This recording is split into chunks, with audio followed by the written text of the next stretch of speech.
confinement acte 2, salon de tatouage. Cette histoire de pseudo-confinement en demi-teinte. Les trois quarts peuvent continuer à aller travailler dans des conditions particulières, pendant que certains d'entre nous sont punis et peuvent crever. Ça rime à rien. Il faut désengorger les hôpitaux pour libérer plus de lits, pour accueillir les malades du Covid, entre autres, etc. Bah oui, mais moi je suis d'accord avec tout ce que vous voulez. Néanmoins, il faudrait déjà commencer par arrêter de supprimer des lits, justement. Empêcher la prolifération d'un virus en reconfinant et en interdisant à une partie de la population l'accès au travail. N'y avait-il pas été clairement évoqué lors du confinement acte 1 que c'était contre-productif, voire même aggravant? On en parle de l'imposition du port du masque rendu obligatoire chez les enfants de 6 ans et en discussion actuellement pour les enfants de 3 ans. De l'étude scientifique établie sur l'incidence de l'apprentissage de la langue chez les tout-petits et l'incidence sur la difficulté des personnes malentendantes, muettes, des personnes atteintes d'Alzheimer sans l'appréhension du visage des soignants. On en parle. Et est-ce qu'on en parle de la mise en place d'un référendum pour recueillir l'avis du peuple sur les décisions prises par le gouvernement? D'accord, pas d'accord? Est-ce qu'on en parle? N'a-t-on plus le droit d'être libre de décider de notre avenir et de celui de nos parents et de nos enfants?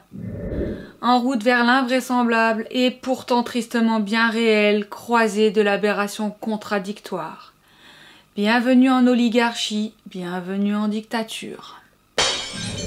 Bref, nous revoilà de nouveau et pour une durée indéterminée, plongés au cœur de l'enfer de l'Empire. Notre ennemi Covid-19 est toujours là et apparemment pour nombre d'années. Combien de temps va-t-on encore nous empêcher d'accéder à nos professions? Quand je dis cela, je pense bien entendu aux tatoueurs et tatoueuses que nous sommes, mais je pense également à tous les autres artisans indépendants, les artistes quels qu'ils soient, les auto-entrepreneurs, les micro-entreprises, tous les petits commerçants, etc., les cafés, les bars, les restaurants. Je pense à tout le monde. Une immense pensée de soutien à vous tous. Courage. Et tenons bon. Je focalise maintenant sur notre profession de tatoueur.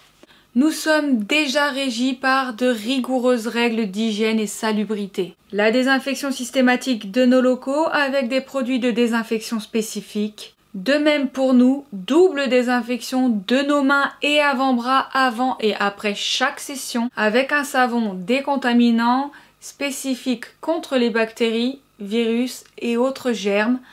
Puis application d'un gel hydroalcoolique pour parfaire cette désinfection.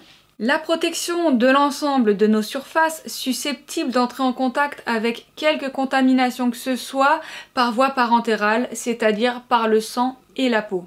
La désinfection préalable de la zone choisie est destinée à être tatouée et l'aération régulière de nos locaux. Tout cela est la base de notre profession. La survenue de ce virus a apporté quelques suppléments à notre protocole qui était néanmoins d'ores et déjà très rigoureux. Nous n'avons pas attendu la survenue de ce virus pour conscientiser l'importance de l'hygiène et des gestes barrières, etc., etc., etc. Le nouveau protocole sanitaire spécial Covid-19 pour le milieu du tatouage a été élaboré par le SNAT. Le syndicat national des artistes tatoueurs, constitué par plus de 1000 artistes et artisans, engagés dans leur charte et revendiquant la reconnaissance de leur art. Des acteurs du monde du tatouage, gérants de studios de tatou, tattoo managers, organisateurs de conventions, fabricants de machines à tatouer, les builders, les distributeurs de produits et matériels spécifiques, mais aussi de membres d'honneur impliqués tels que les médecins, les organismes de formation en hygiène, des professionnels de santé, des journalistes, des avocats, etc. et également des membres bienfaiteurs, tatoués et non tatoués. C'est tout ce petit monde-là qui étouffe actuellement, et ce pour la seconde fois cette année. La scolarité est essentielle. Se cultiver, s'informer, se former. En quoi la culture de l'art ne l'est pas?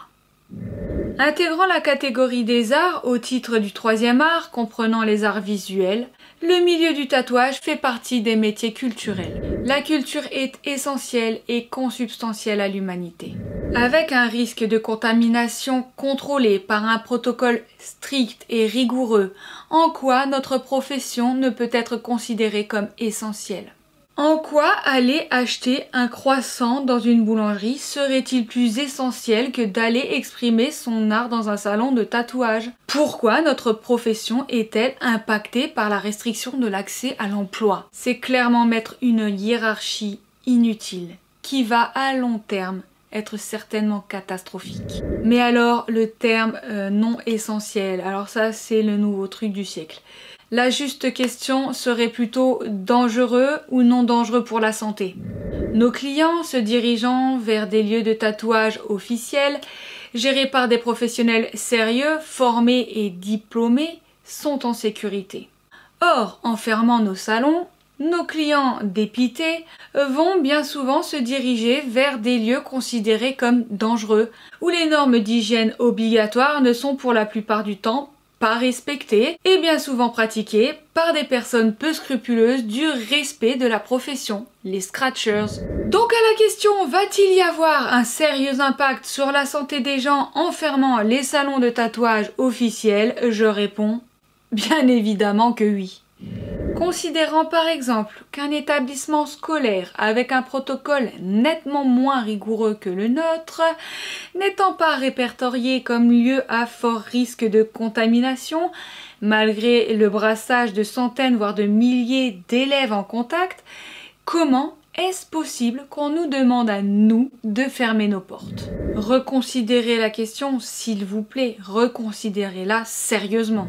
La mise en place de l'accueil des clients uniquement sur rendez-vous au cas par cas en l'élaboration d'une œuvre tatouée par jour. Si cette manière de fonctionner correspond au nouveau protocole spécial Covid-19, c'est celle que j'ai personnellement choisi de mettre en place depuis nombre d'années car c'est celle qui me correspond. Je privilégie personnellement ma clientèle et travaille en toute zénitude et respect de la profession. Laissez-nous donc réouvrir nos salons de tatouage, ainsi que tous les autres commerces de l'artistique et de l'artisanat. Cette vidéo touche à sa fin, ma Hibou Family. Je vous invite de tout cœur à me soutenir via vos likes et aussi à partager cette vidéo en masse afin que l'info soit entendue et obtienne un impact suffisant pour faire valoir ce que de droit. Sur ce, je pense à vous extrêmement fort. Hâte de vous retrouver et reprendre ma broderie sur vos jolies peaux. Mais c'est un truc de dingue à quel point vous me manquez. Vos projets me manquent. J'ai hâte d'entreprendre tous les projets que vous m'avez réservés et les futurs projets également. J'ai hâte de revenir dans les énergies de l'Hibou Tattoo afin de refusionner avec vous. Je prends cependant mon mal en patience car j'ai conscience qu'il s'agit d'une étape de vie qui aura certainement une incidence bénéfique également. Il ne faut pas seulement se concentrer sur le côté négatif de l'histoire, il faut aussi conscientiser la positivité qui est de nous rapprocher des uns des autres et d'être plus solidaires que jamais. Que la force du hibou soit avec nous, gardez le moral, soyons ensemble, restons solidaires, pour le moment par la pensée et bientôt j'en suis sûre dans la vraie vie. Ciao.